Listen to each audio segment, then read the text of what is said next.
Ma soeur a été braquée 2 fois, ma cousine a été braquée 1 fois, mon cousin idem. J'ai été pris entre 2 feux d'affrontement policiers et autres. Donc, on me demande toujours, mais qu'est-ce que tu continues à vivre? Qu'est-ce que tu continues à faire en Haïti? Je dis, bon, je n'ai pas envie de partir. Mais, arrive un moment, la résistance se ravenne. C'est ça, la résistance se ravenne. Finalement, moi, je dis, c'est la majorité d'Haïtiens n'ont pas besoin d'être riches, on n'a pas besoin de ça. On veut vivre bien, on veut vivre mieux.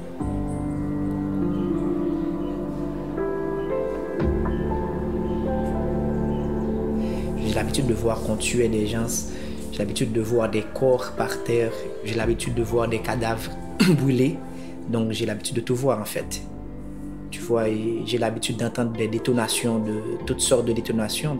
Donc des fois c'est quelqu'un que tu connais, des fois c'est quelqu'un que tu connais pas et qui est mort sans être jugé, bon, voilà, qui est mort, qui est victime de violence. Tu vois, donc j'ai vu ces trucs-là. Pas moi seulement, bon, beaucoup de monde. Ouais. Quand je parle de terreur, je parle de la violence armée, je parle de la violence physique, je parle de la violence psychologique, je parle de la misère, je parle de tuerie, je parle de violence des gangs sur les populations, quoi. Je parle de ça.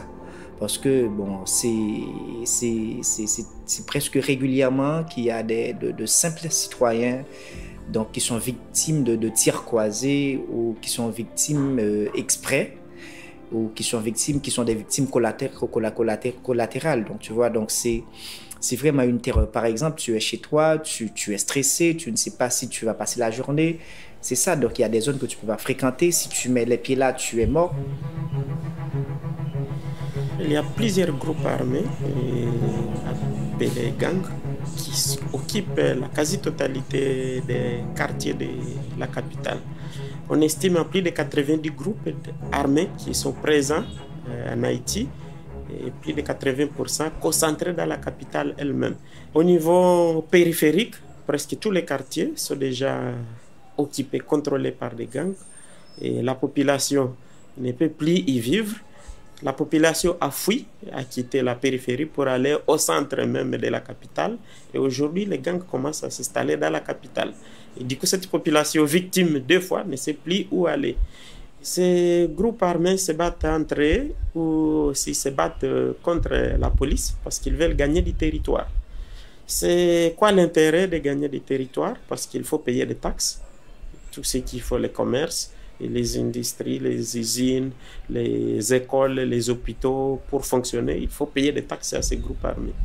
Et aussi, ça leur donne beaucoup plus d'axes d'opération, de kidnapping, pour pouvoir demander beaucoup plus de ratios et gagner beaucoup plus d'argent.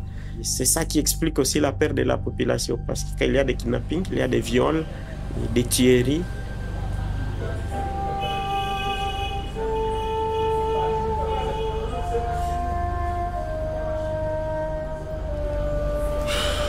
On pourrait la dater. La violence en Haïti était, je dois dire, faisait partie du quotidien des Haïtiens depuis un bon moment, mais c'était une violence, je dois dire, plutôt politisée. C'était une violence avec des dates précises, à l'approche des élections, durant les campagnes électorales. On avait pratiquement, c'était comme tu voyais, c'était pas une chose aussi dynamique et évolutive qu'on a actuellement.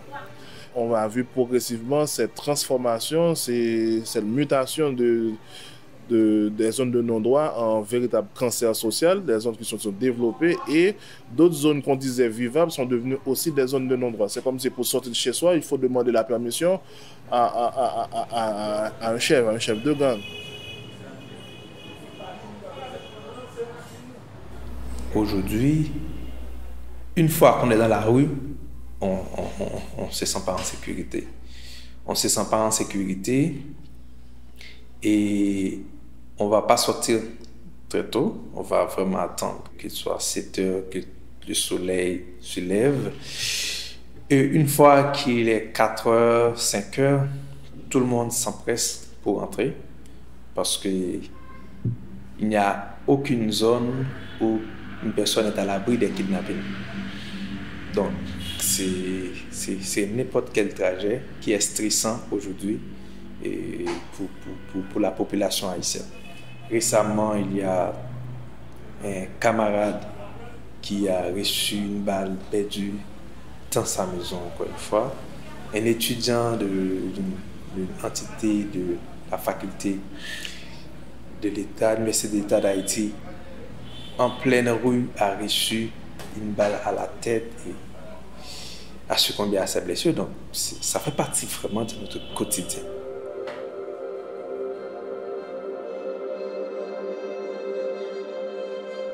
Il y a ce type de blessés parallèles. Moi, j'ai des types de blessés parallèles. Tu peux être chez toi et pratiquement te reçois un projectile.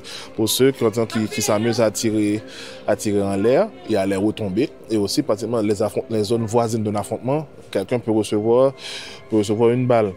Mais on a beaucoup de plaies par balle, fusil d'assaut, mais aussi, on voit que les bandits s'exhibent avec des pistolets modifiés, des chargeurs beaucoup plus lourds, des chargeurs à 50 cartouches. Et là, la police n'a pas ces gens d'armes. Aujourd'hui, ce qu'on avance, c'est comme une guérilla urbaine. Certaines personnes parlent même du terrorisme par rapport au niveau de la terreur, par rapport au niveau des actes que les groupes font. Donc, les policiers eux-mêmes sont les cibles de cette insécurité.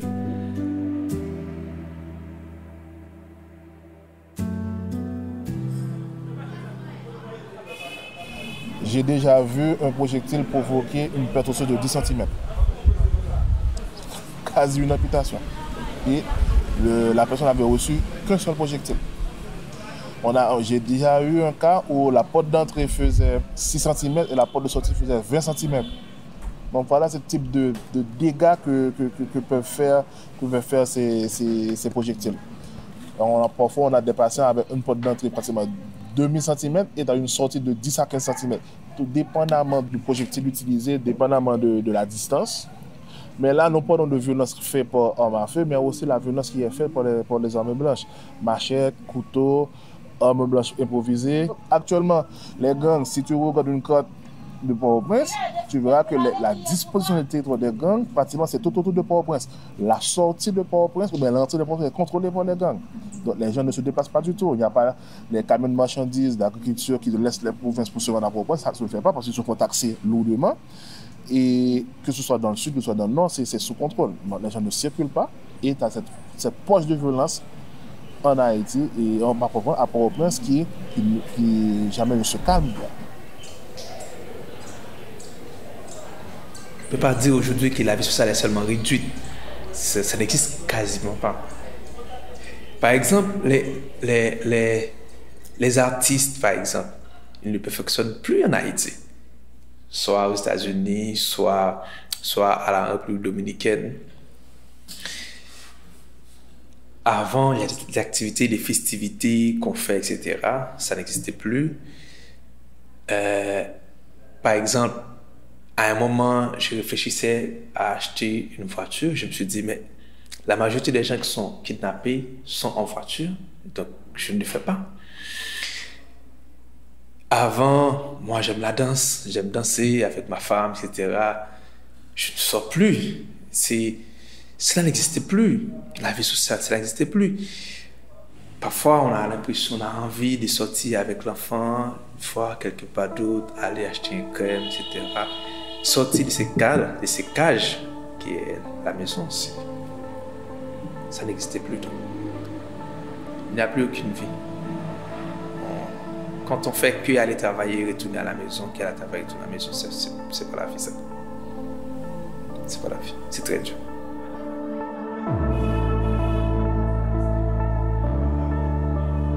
Quand je suis chez moi, alors je ne dors pratiquement pas la nuit. Pratiquement pas. Et c'est pour ça que je dors assez tôt. Quand j'arrive chez moi vers 6h, 7h, je dors. Et à partir de minuit, je reste éveillée jusqu'à 4h du matin. Donc à 4h du matin, je sais qu'il va faire jour dans pratiquement 1 heure de temps. Donc si je ne viens pas travailler, je passe la journée à dormir. Mais si je viens travailler, je me prépare pour venir travailler. Donc, j'ai comme l'impression que si je dors, quelque chose arrive au cours de la nuit, je me sentirai fautif d'avoir dormi. Mais bon, la nuit est faite pour dormir, quoi. C'était le 12 avril. Assez récemment, j'ai ma fille qui se rendait à l'école et j'ai été la déposer. Et arrivé devant l'établissement, on a kidnappé un parent et sa fille. Donc, ça a été assez difficile. Donc, on a dû faire rentrer tous les élèves chez eux. Sur le coup, la seule chose qui m'était venue à l'esprit, c'est de protéger ma fille qui était à l'arrière. Donc, j'étais prête à n'importe quoi. Et peut-être même à écraser la voiture s'il le faut. Mais ça n'est pas arrivé, Dieu merci. Donc, ensuite, arrivé à la maison, c'était la panique totale. Je me suis fait 1000 idées. Si j'étais arrivée à presque 30 secondes près, ça aurait été moi.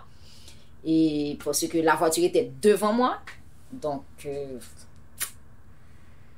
je ne souhaite ça à personne. Il y a un psychologue qui la suit à l'école.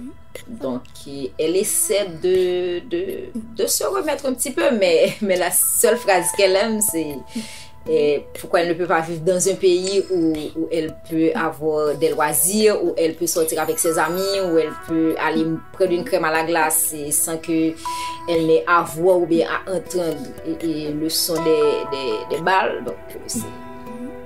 Donc, comment expliquer à une enfant de 12 ans qu'elle ne peut pas aller au cinéma, qu'elle ne peut pas sortir avec ses amis ou bien aller chez ses amis, c'est pas facile.